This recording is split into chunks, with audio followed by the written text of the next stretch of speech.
As a wilderness guide of almost 10 years' experience, I always prided myself on being able to handle situations the wilderness might throw at me. Years of guiding had taught me how to stay calm and make quick decisions in the face of danger, but nothing had prepared me for what happened that day on the trail. It seemed like just another morning. I was at the trailhead, checking my gear when a car pulled up. A man stepped out, pale and very disheveled, wearing a mismatched outfit. He looked out of place, like he'd stepped straight from a city sidewalk into this very remote mountain trail. I was supposed to be alone that day, but apparently a last-minute booking had changed that.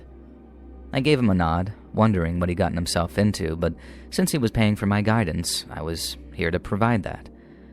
We started off slowly, the trail meandering through thick woods, damp leaves crunching underfoot, and the air was very cool, and it was damp from a recent rain. He didn't say much, which suited me just fine. I preferred my clients to enjoy the peace and quiet, to soak up the beauty of the wild outdoors. After an hour or so, we stopped for a break, but the man couldn't seem to sit still. I shrugged it off, assuming he was just nervous. Everyone got a bit jittery on their first wilderness hike, then, as we pressed on, he started lagging behind. Normally, I would have encouraged him to keep up, but I could tell that he was struggling, and I slowed my pace, keeping an eye on him. The man seemed almost disoriented, occasionally glancing back as though something was following us up on that trail. But there was nothing there but trees and rocks, and when I asked him if he was okay, he told me he was fine. Hours passed, and we finally reached a clearing. I suggested that we take a longer break, give him time to rest, and he nodded, absently, leaning against a tree, and I noticed that he was almost shaking slightly, but I just attributed that to the chill in the air. I asked if he was okay, though it was more of a formality than a real concern, and he didn't respond. As we continued, I could sense that he was getting more agitated. His eyes darted around, fixating on shadows, looking over his shoulder more frequently. Now, I kept my distance, not wanting to crowd him, but also not sure what to make of his behavior. I figured he was just tense about being out here alone with a guide that he didn't know. But then suddenly, he stopped in his tracks. I turned to ask if he was all right, but before I could, he lunged at me. I stumbled back, trying to maintain my balance. He was wide-eyed, his face contorted with a mix of fear and anger, and he clawed at me, but I managed to sidestep him. I yelled at him, saying something like, "What the hell are you doing?" but he didn't respond. He just kept coming, screaming incoherently, and I backed away, and my heart was pounding, and the man was no longer the quiet, nervous client that I'd started the day with. He was a serious threat. And panic gripped me, but I forced myself to keep calm. My instincts kicked in, and I started thinking about survival. I moved slowly, trying to keep my distance, and as he circled me, I wondered if he was having some sort of mental breakdown. I thought about the nearest town, how far it was from there, and I knew that I had to find a way to escape, but he was blocking the path. The thought of using force crossed my mind. I had my survival knife with me, but I hesitated. The man was clearly disturbed. He was not acting rationally, and if I hurt him, it wouldn't be self-defense, not in the truest sense of the term.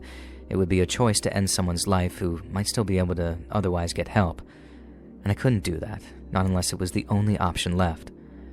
I backed away slowly, moving towards the edge of the clearing. He followed, still ranting, but without actually saying anything. I wished that I could read his mind and understand what had brought him to this state, but all I had was the sight of a very broken man, lost in his own nightmare. The night was closing in, and I knew that I had to make a move soon or risk getting trapped out in the dark woods. I glanced around for something to use as a non-lethal weapon, but there was nothing except a few fallen branches and rocks, which would either do nothing or actually risk seriously injuring him.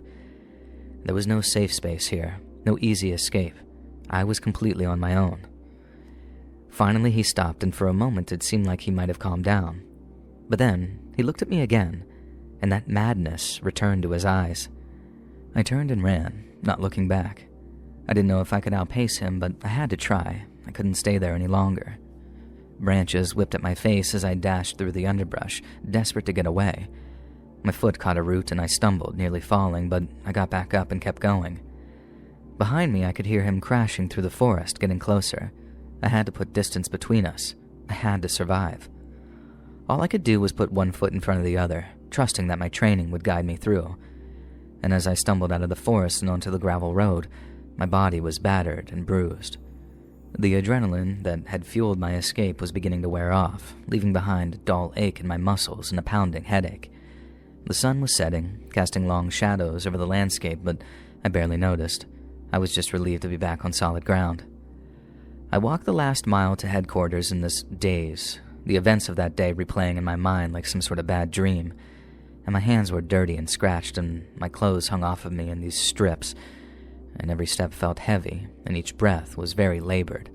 I was exhausted, both mentally and physically. The familiar sight of our headquarters provided little comfort, though. It was a small, temporary outpost nestled at the edge of the woods, where we handled administrative tasks and gathered supplies. Inside the main tent, the radios hummed with the usual chatter, but everything seemed muffled and distant. I approached the senior guide who was on duty, and he looked up as I approached, asked me where I'd been, and said that they were all starting to get worried. I tried to speak, but my voice came out hoarse and cracked, though in the end I told them the situation, how the client had seemed normal at first, but then something had snapped, how he attacked me without warning, his eyes wild with his fear and anger, and how I'd managed to escape, running through the woods until I found my way back. I didn't leave out any details, trying to make him understand the gravity of what had occurred. When I finished, the guy just nodded. He didn't even seem surprised. He basically said something like, we get these cases every now and then. People push too hard, they come out here unprepared, and it just sort of breaks them. The wilderness can be very unforgiving. The thought of him coming back filled me with dread, though, but the guide reassured me that they'd send a team to investigate and notify the authorities. He said that I'd done the right thing by escaping, that surviving was all that mattered. And relief sort of washed over me, but it definitely was tangled with a sense of regret. I couldn't stop thinking that I should have done more, noticed something sooner, or acted differently to prevent what had happened. When I finished filling out the incident report, the senior guide took it and briefly reviewed it, then said that they would handle things with the authorities. He reminded me that I was safe now, and that's all that mattered, and I nodded, too shaken to offer much of a response. My mind raced with flashes of the encounter, that man in the woods, and the fear that I felt, a very desperate struggle. I wanted to forget, but I knew that was going to be impossible. And that evening, I just sat alone in the corner of the tent while the other guides carried on with their tasks. My thoughts kept circling back to that moment, the wild, desperate look in his eyes as he lunged at me. I didn't know if he was still out there wandering those woods, but I hoped that he'd be found and taken somewhere safe. Later, the senior guide told me a search party had been sent out looking for him. They would find him, he assured me, but it didn't ease the heaviness in my chest. All I wanted in that moment was to go home and leave all this behind, but I knew the memory would follow me. The job held its dangers, and that day would always be a reminder.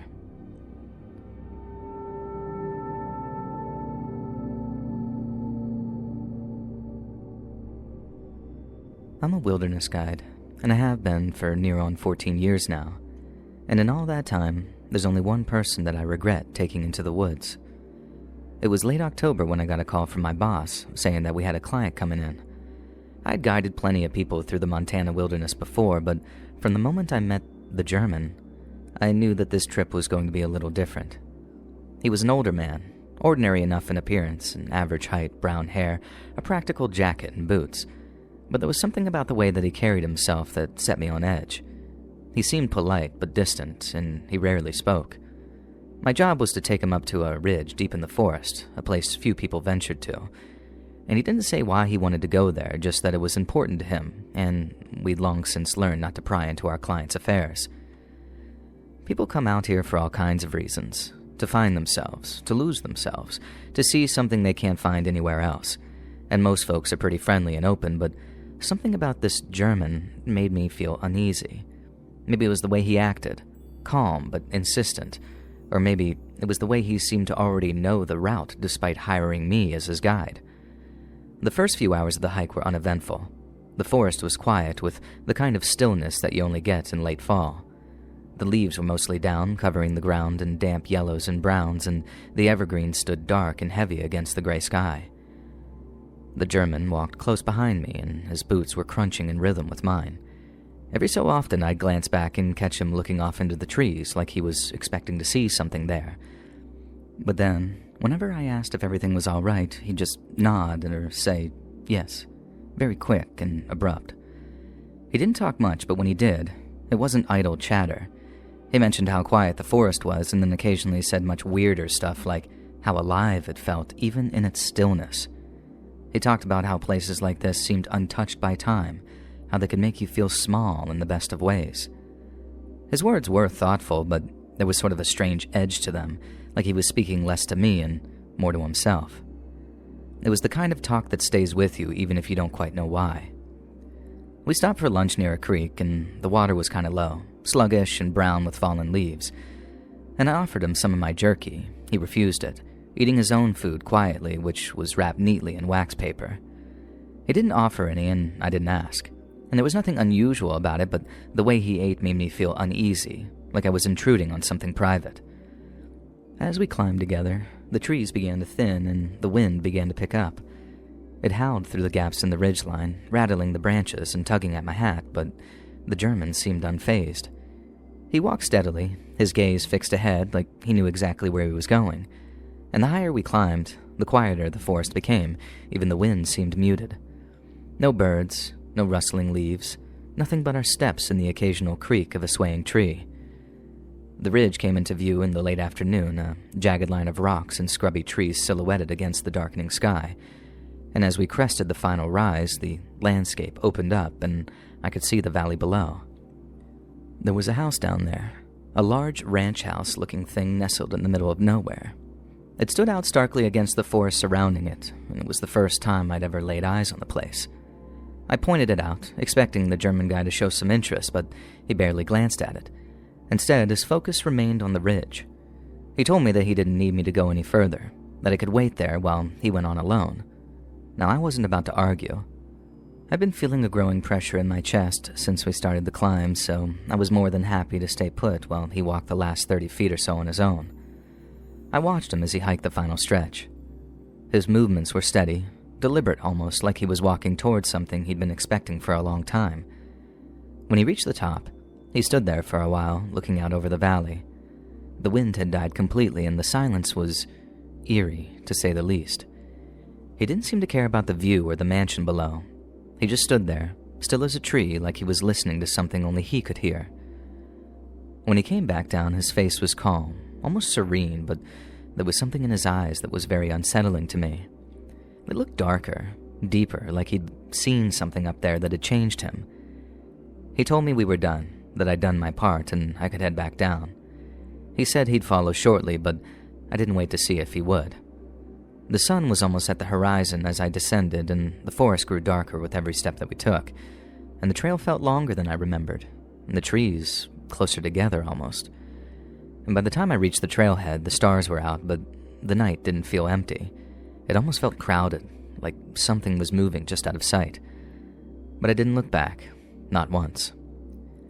Now, about 2 weeks later, I was finishing dinner when I heard a knock at the door. It was unexpected, and the knock was very firm, too loud for some casual visitor. Now I got up from the table and I went to answer. Standing on the other side were 2 men in suits who looked to be very serious. And one of them asked if I was me. Now, I don't want to say my own name, but I nodded. And they flashed their badges, telling me that they were FBI. And that's when my heart dropped and my blood started to pump. The taller one spoke first, saying that they needed me to come with them for questioning due to a matter of national security. I asked them what it was about, but the other agent told me that they couldn't say, and he then reiterated that it was urgent, but I could gather my things before leaving. I grabbed my jacket and phone, and they followed me to their black SUV parked out front. And as we drove, I tried to make sense of this situation as my mind was racing with a million different questions. Now, we arrived in an office, where I was led into a small, cold room lit by buzzing fluorescent lights containing a metal table and 2 chairs. One of the agents stayed with me while the other left. I sat down, my hands resting on the table as the agent across from me opened a folder. The agent asked if I knew why I was there, and I replied honestly that I had no idea. He looked at me closely, as if searching for clues in my expression, and then slid a photograph across the table. It showed a man in his 30s with dark hair and sharp features, and I stared at it, confused, and said I didn't recognize him. The agent continued his cold stare as he questioned me about recent hikes, the people I'd guided, and where I'd been.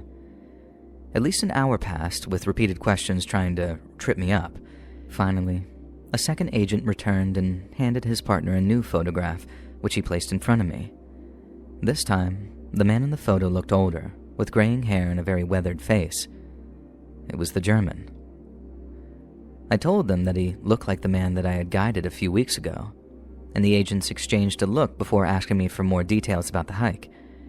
I explained that he had booked a private hike in Montana with me, didn't say much, and paid in cash. He seemed polite, and we had only discussed the trails, mountains, and wildlife. And after a long, tense period of questioning, the agents seemed to accept my answers. One of them stood up, thanked me for my cooperation, then offered to drive me home. As we headed back, I couldn't stop thinking about the man. Who was he? Why were they so interested? And when we reached my house, the taller agent handed me a card and said that if I remembered anything else, I was to call that number on the card. I just nodded and took the card and asked if I would hear from them again, and the guy just sort of simply replied, "Possibly." And they drove off, leaving me standing in my driveway. The night was quiet, but my mind was racing, and I couldn't shake the feeling that my ordinary life had brushed against something much bigger and darker than I could ever understand. I went inside, locked the door, and stared at the card in my hand, wondering who the hell I'd taken on that hike.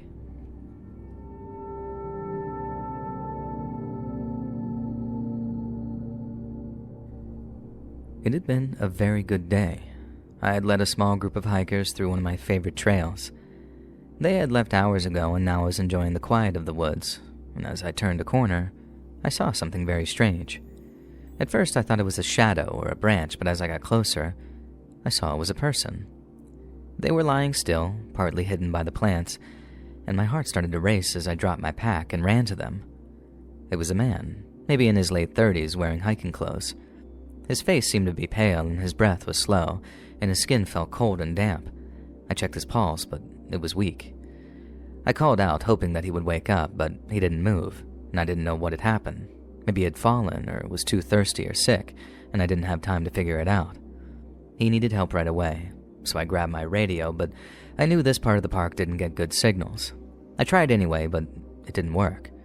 The nearest ranger station was over 3 miles away, and the trail was rough, and I had to decide in that moment, leave him and get help or carry him myself, and I couldn't just leave him there alone. "Okay, let's do this," I said, more to myself than to him, and I used the gear in my pack to make a sling and tied his arms across his chest, and then I lifted him onto my back. He was heavy, but I carried lots of gear on hikes, so I knew that I could do it, adjusting his height, and I started walking. The first part was the hardest. The muscles burned, and the rocky trail made it hard to keep my balance. The sun went down, and it got dark fast. I stopped to get my headlamp, and its light cut through those shadows, helping me see the path. And as I walked, I kept listening to make sure that he was still breathing, and I was glad to hear the faint sound of it. I talked to him as I went, even though I didn't know if he could hear me. "You're doing great," I told him. "We're almost there." The forest at night was noisy in a way that I usually loved.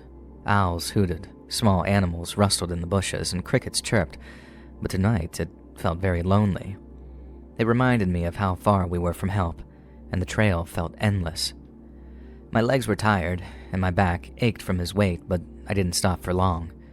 It was getting colder. I could feel the chill even though I was sweating, and I knew that he must have been freezing. At one point, I slipped on loose gravel and fell to one knee, and this pain shot through my leg, and I thought that I might not be able to keep going. But then I thought of this guy, unconscious and depending solely on me. It caused me to get up, shift his weight, and kept walking. I finally, after what felt like forever, saw the lights of the ranger station, and relief gave me the energy to make it the rest of the way, and I stumbled into the clearing and shouted for help. 2 rangers ran out, looking surprised and worried. I told them that I found this guy on the trail, that he was unconscious, and that his breathing was shallow. The rangers quickly laid him on a stretcher and checked him. One called for an ambulance, and the other started first aid, and I just sat on a bench, completely exhausted. They told me I did a good job, and I just nodded, too tired to speak. As I watched them work, I felt a very strange mix of feelings. I was glad that he was in safe hands now, but I was worried about what had happened to him, and I felt thankful that I had the strength to carry him and the training to help. Later, I sat in the kitchen with a hot cup of coffee. One of the rangers came to tell me that he was dehydrated and overheated, but was stable. They told me I did good, and I just said, I'm doing my job. That night, laying on a cot that they set up for me, I just stared at the ceiling. I felt proud. The wilderness had tested me, and I had done what needed to be done. And this is why I became a guide, not just to show people the beauty of nature, but to help them when they need it most.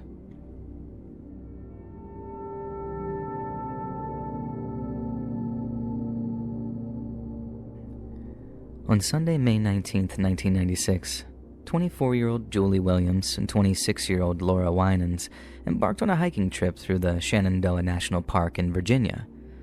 Accompanied by their golden retriever, Taj, the pair planned to spend a few days enjoying the tranquility of the park. Their journey, however, ended tragically as they were brutally murdered at their campsite. Despite initial suspicions pointing towards a man from Columbia, Maryland, the case against him fell apart, leaving the crime unsolved for years. It wasn't until June of 2024, 28 years after the murders, that authorities announced a significant breakthrough.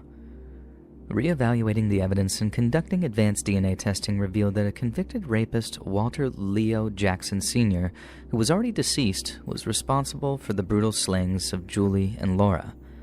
His identity as the perpetrator behind the crime in this otherwise serene park was confirmed, finally providing a measure of closure for the victims' families.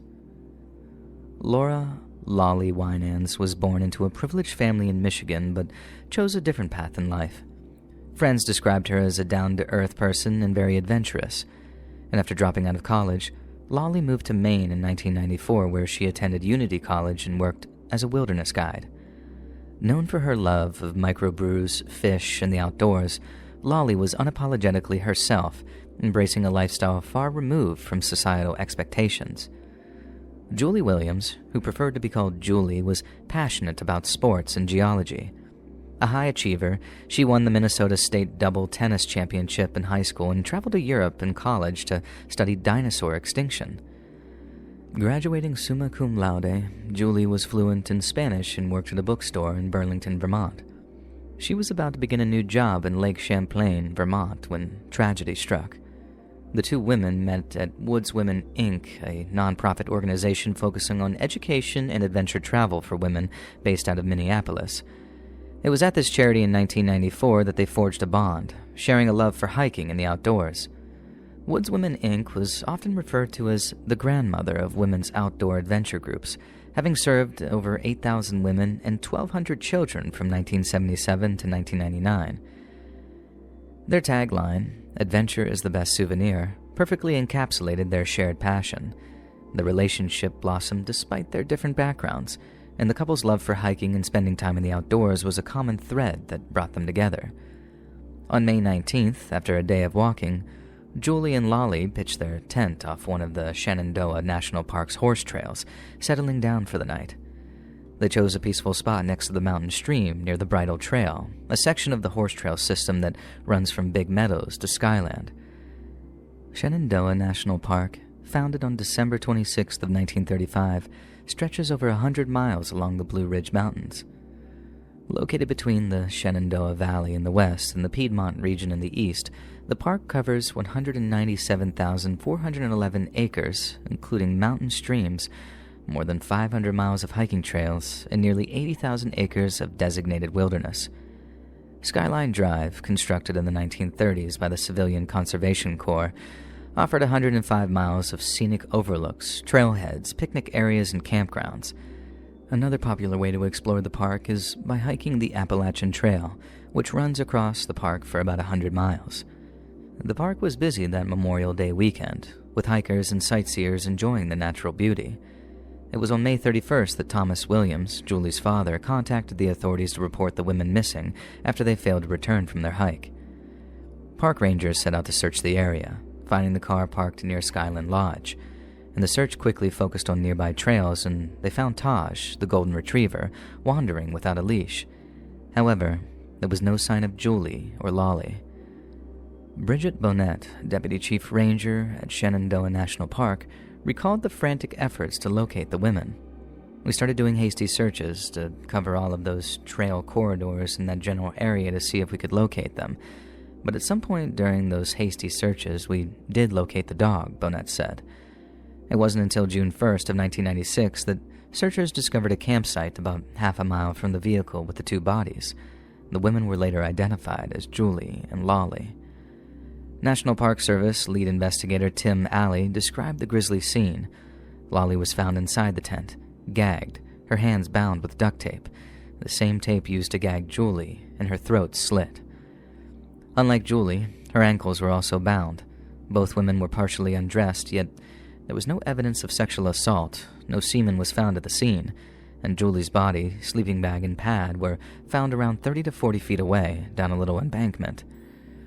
The discovery was complicated by Shenandoah National Park's backcountry regulations, which required backpackers to camp away from designated trails, fire roads, and developed areas. It wasn't a heavily used or heavily traveled trail. They followed the backcountry regulations, then requiring them to be out of sight, Bonnet explained. A camera with photos of their hike along with White Oak Canyon Trail was found at the camp. A few days after entering the park, they also climbed Hawksbill, the highest mountain in Shenandoah, just before pitching camp for the last time. The National Park Service waited 36 hours after the discovery to announce the murders, despite the fact that the park was full of visitors who could have been at risk. When the announcement was finally made, Acting Park Superintendent Greg Stiles called it an isolated incident, without providing any basis for such a statement. The FBI later categorized the murders as random. Solving the crime was a daunting task, given the high number of visitors to the park in 1996, 1.57 million people. Shenandoah National Park's law enforcement authority rested exclusively with the federal government. The park's law enforcement staff, in collaboration with the FBI and Virginia State Police's crime scene unit, secured the crime scene and began investigating. Special agents combed through evidence, photos, and interviews, working tirelessly with the Virginia State Police to process the crime scene given the lack of equipment at the time. A disturbing parallel to the murders of Julie and Lolly occurred on July 9, 1997, when Yvonne Malbasha, a tourist from Canada, was attacked while cycling on Skyline Drive. Separated from her friend, Malbasha was forced off the road and nearly abducted by Daryl David Rice, a man with no previous criminal record. Rice was apprehended trying to leave the park, and his vehicle was found to contain hand and leg restraints, indicating predatory behavior. Rice was in his late 20s, single, and living in Columbia, Maryland. At the time of his arrest, he was working at Maryland's MCI System House, but he was fired in June 1997 due to hostile behavior. Colleagues reported that Rice was aggressive and had a history of erratic behavior, including stealing lunches, damaging property, and making inappropriate comments to coworkers. This behavior, coupled with his location and selection of female victims, led investigators to suspect him in the murders of Julie and Lolly. Surveillance videos showed Rice entering the park on May 25th and May 26th, around the time Julie and Lolly disappeared. He denied being in the park on these days, but admitted to being there on June 1st. The circumstantial evidence mounted against him, and on April 10, 2001, Attorney General John Ashcroft announced Rice's indictment in the murder of Julie Williams and Lolly Winans. Prosecutors alleged that Rice enjoyed assaulting women because they were more vulnerable, and that he harbored disdain for LGBTQ individuals, claiming the women deserved to die for their perceived sexual orientation. In 1999, the FBI placed an undercover agent with Rice at the Federal Corrections Center in Petersburg, Virginia, where the agent recorded conversations that provided further insight into Rice's mindset. In one recorded conversation, Rice admitted to limited relationships with women and expressed a preference for pornography, which he substituted for meaningful human interactions. Fellow inmates described him as deeply immersed in adult content, with alleging that he possessed magazines featuring BDSM imagery. Despite this mounting evidence, including a hair found at the crime scene that was tested and did not match Rice, the case struggled to make progress due to the lack of forensic evidence linking him directly to the murders. In October 2003, a new DNA test developed for Y-STRs, Y chromosome short tandem repeats, showed that DNA on the duct tape used to bind Lolly's wrist did not match Rice's DNA, and this raised significant doubts about his involvement. Without strong forensic evidence, the defense was able to successfully challenge the circumstantial case against Rice. The defense highlighted several issues: statements made by a couple camping in the park the night that the women were murdered, a phone call Rice made to a gay rights center in California, an audio tape submitted by the government, and alleged attempts by investigators to manipulate witnesses who saw the women in the park. The case fell apart, and on February 25, 2004, Judge Moon dismissed the charges against Rice without prejudice, meaning that he could still be charged at a later date.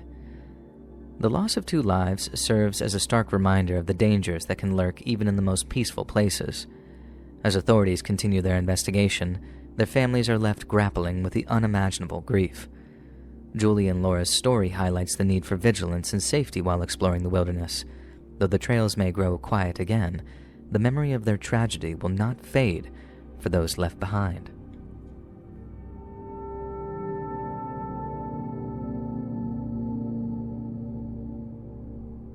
In 2016, seasoned hiker and wilderness guide Chris Fowler set out to complete the Pacific Crest Trail. Known as the PCT, the 2,650-mile-long trail stretches from the state of Washington to the Mexican border, and traversing it had been one of Fowler's lifelong dreams. He was 30 years of age when he began his journey, and he was said to have relished the opportunity to challenge himself both mentally and physically. As a former military man, he had adapted to a life of routine and discipline.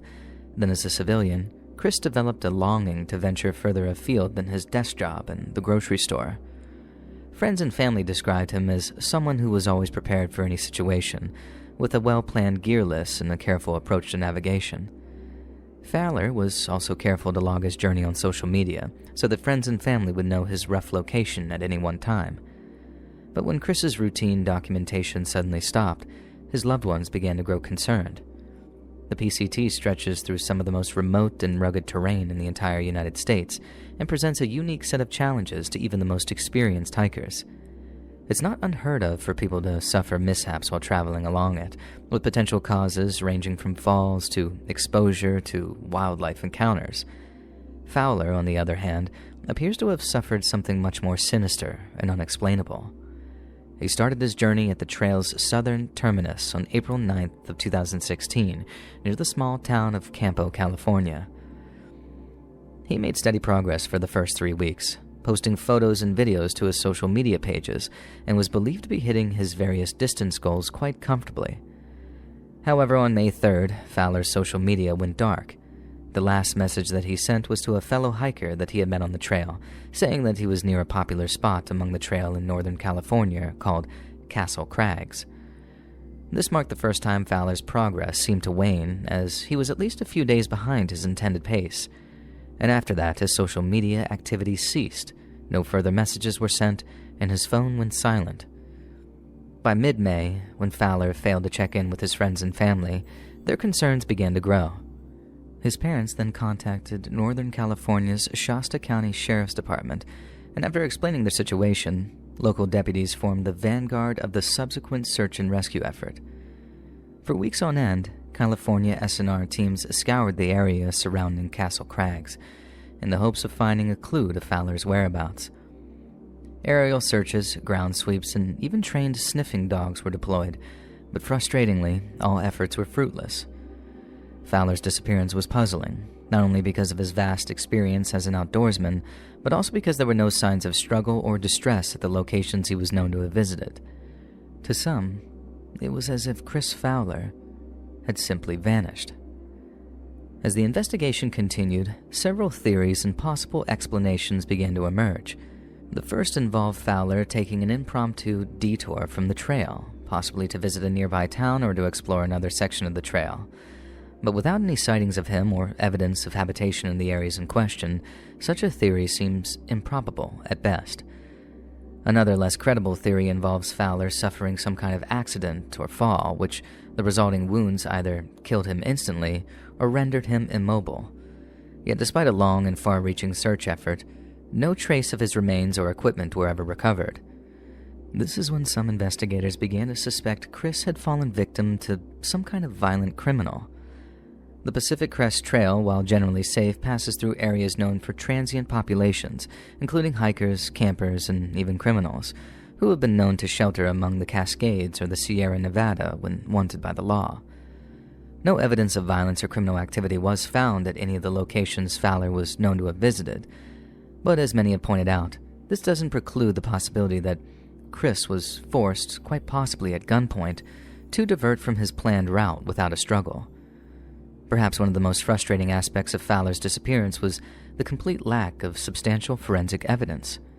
Not a single item of his personal belongings was ever found, and considering he was carrying his entire life in an 80-liter, 40-pound backpack, this is curious to say the least. Fowler's tent, ground sheet, sleeping bag, and spare changes of clothes were never recovered, and neither were his cooking gear, his navigation equipment, or his food and water. None of Fowler's toiletries were ever recovered, nor were his sunglasses, his phone, or the portable charging banks that he used to keep it powered. Fowler carried a number of additional items too, but again, despite such an extensive list of possessions, not a single one of them was ever recovered from the search and rescue team's extensive area of operations. The lack of evidence fueled speculation regarding Fowler's death or potential abduction. But without a body or direct witness, investigators were left only with disparate theories. Adding to the complexity were the challenges of searching such a vast and unforgiving landscape. The Pacific Crest Trail cuts through dense forests, alpine meadows, and remote stretches where mobile phone signals are weak or non-existent.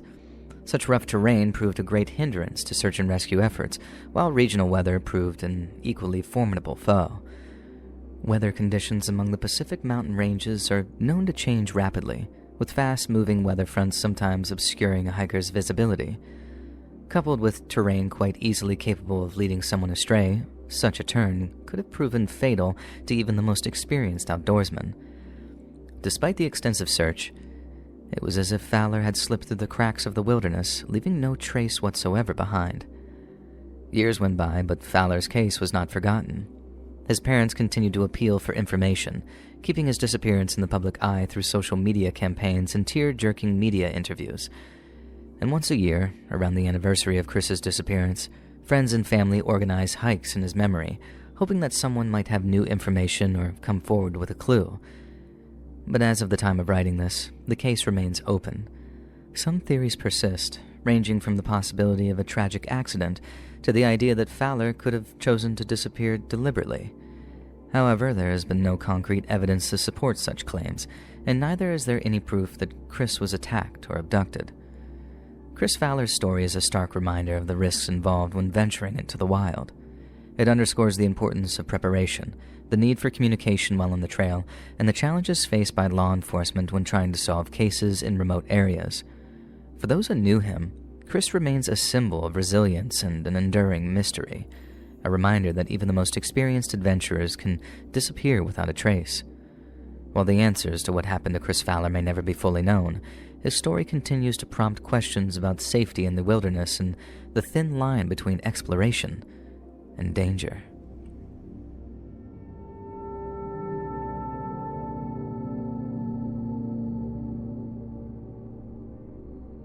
Nestled in the rugged beauty of Montana, Gallatin National Forest has long been a sanctuary for nature lovers and outdoor enthusiasts. Spanning over 2 million acres, its dense forests, rushing rivers, and remote trails offer a breathtaking escape from modern life. However, in the summer of 2005, the serene wilderness became the backdrop for a chilling crime that remains etched into local memory: the Gallatin National Forest murder. On August 14, 2005, a seasoned wilderness guide, Mark Hendricks, was leading a small group of hikers on a multi-day trek through the forest's remote trails. An early riser, Hendricks often scouted ahead to ensure the path was safe for his group. That morning, as the sun's rays pierced through the towering pine trees, Hendricks noticed something unusual near a clearing by the Gallatin River. Strewn across the forest floor were signs of a hastily abandoned campsite, a smoldering fire pit, a scattered sleeping bag, and a tipped-over camp chair. A few steps further, Hendricks stumbled upon a horrifying scene. A man, later identified as 32-year-old Ethan Grant, lay lifeless near the riverbank. His body bore multiple stab wounds and his throat had been slashed. Blood splatter patterns on nearby rocks and foliage indicated a violent struggle. Ethan Grant, a freelance journalist from Denver, Colorado, was known for his passion for outdoor adventures and his knack for storytelling. He had come to Gallatin National Forest to work on a piece about solo wilderness camping, a trend gaining popularity among thrill seekers. Friends describe Grant as meticulous and cautious, someone who meticulously planned his trips and carried an arsenal of survival gear.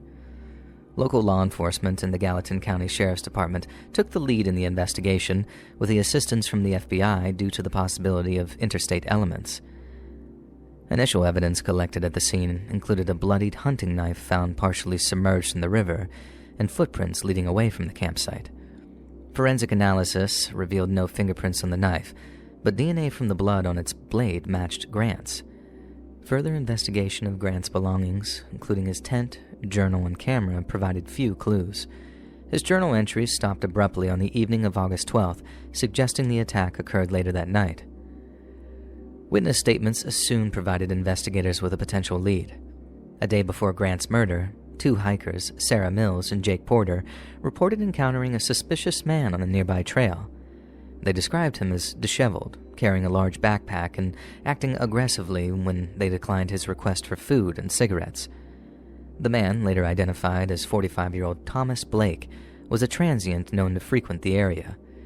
Blake had a history of petty crimes, including theft and assault, and was known to harbor a deep mistrust of authorities.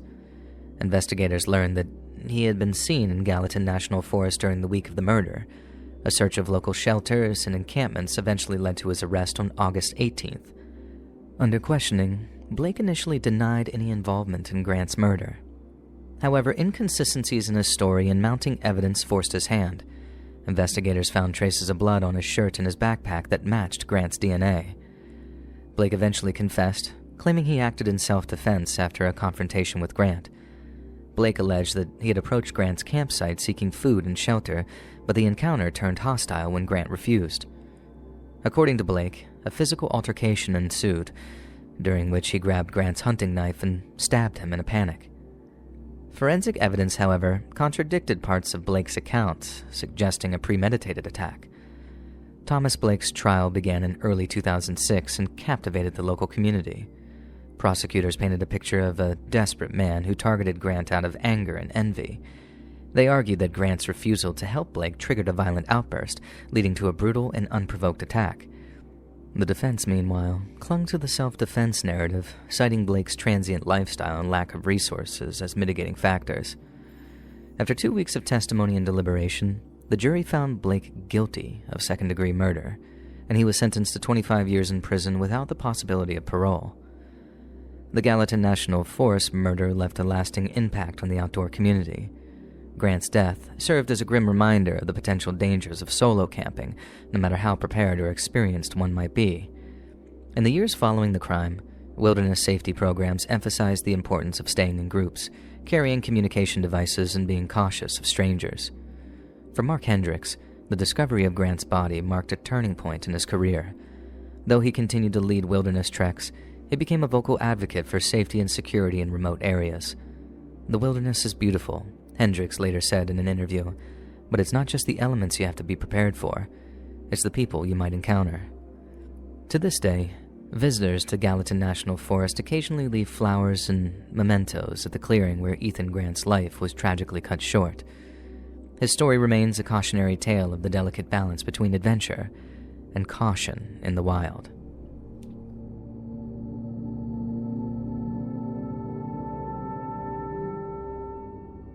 Robert Hansen, also known as the Butcher of Baker, was one of the most chilling serial killers in Alaskan history. Born on February 15th of 1939 in Esterville, Iowa, Hansen's life was marked by a troubling combination of personal struggles, a rigid upbringing, and an insatiable thirst for control and domination. Hansen grew up in a strict household, dominated by a disciplinarian father who pushed him into long hours of work at the family bakery.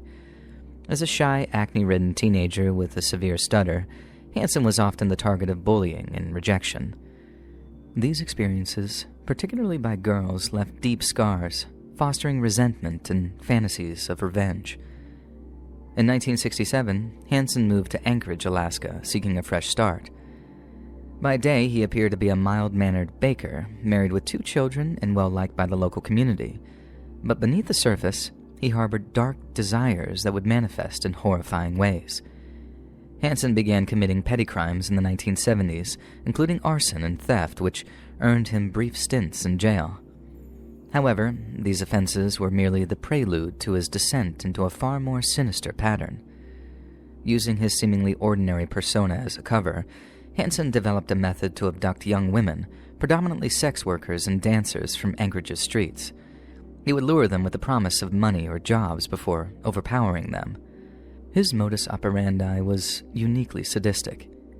Hansen would fly his victims in his private plane to the remote wilderness of the Knik River under the pretense of being a wilderness guide. However, once in a suitably remote location, he would release them into the wild and hunt them down like animals, fulfilling his twisted fantasies of dominance and control. This gruesome practice earned him the nickname The Hunter. Hansen's reign of terror persisted for over a decade, with at least 17 confirmed murders between 1971 and 1983. The remoteness of the Alaskan wilderness served as the perfect cover, allowing him to commit these atrocities without detection. The victims' remains were often discovered years later, their skeletal remains scattered across the rugged terrain, marked on Hansen's personal aviation map with small X's. Despite his cunning, Hansen's downfall began in 1983, when a young woman named Cindy Paulson escaped his clutches. Paulson, a 17-year-old sex worker, managed to flee Hansen's home after he had brutally assaulted and restrained her. She flagged down a passing truck and provided detailed information to the police, including a description of Hansen and his home. Initially, Hansen denied any involvement, relying on his reputation as a quiet, church-going baker to deflect suspicion. However, detectives' persistence, combined with Paulson's testimony, began to unravel his carefully constructed facade. A search warrant executed on Hansen's home revealed damning evidence: firearms matching bullets found at crime scenes, jewelry belonging to victims, and Hansen's aviation map with marked locations that corresponded to known burial sites. Confronted with overwhelming evidence, Hansen eventually confessed to murdering 17 women and assaulting dozens more. He provided investigators with chilling details about his crimes, showing no remorse for his actions. In 1984, he was sentenced to 461 years plus life without the possibility of parole. Hansen's crimes sent shockwaves through the Anchorage community and beyond, sparking widespread fear and horror. People struggled to reconcile the image of the unassuming baker with the monstrous predator he truly was. His story also shed light on the vulnerabilities of marginalized women, particularly sex workers who often lack the protection and advocacy needed to ensure their safety. The investigation into Hansen's crimes became a pivotal case for Alaskan law enforcement. The meticulous work of investigators, including the use of psychological profiling and the willingness to believe the testimony of a young, traumatized victim, highlighted the importance of pursuing justice, no matter how elusive or unlikely it seemed. The case also underscored the value of forensic science, as evidence collected from Hansen's home and crime scenes played a critical role in securing his conviction. Cindy Paulson, whose bravery ultimately led to Hansen's capture, became a symbol of resilience. Her harrowing escape and willingness to testify against her abuser demonstrated incredible courage.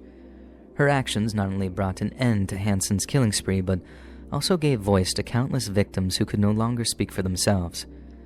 In the years following Hansen's conviction, the story of his crimes had been retold in books, documentaries, and even a feature film, The Frozen Ground, starring Nicolas Cage and John Cusack. These retellings serve as both a cautionary tale and a reminder of the darkness that can lurk beneath seemingly ordinary lives. Robert Hansen died in 2014 at the age of 75. His story continues to haunt Alaska, a stark reminder of the evil that once lurked in its wilderness. The legacy of his crimes underscores the importance of vigilance, empathy, and the relentless pursuit of justice in the face of unimaginable horrors. Hey friends, thanks for listening. Click that notification bell to be alerted of all future narrations.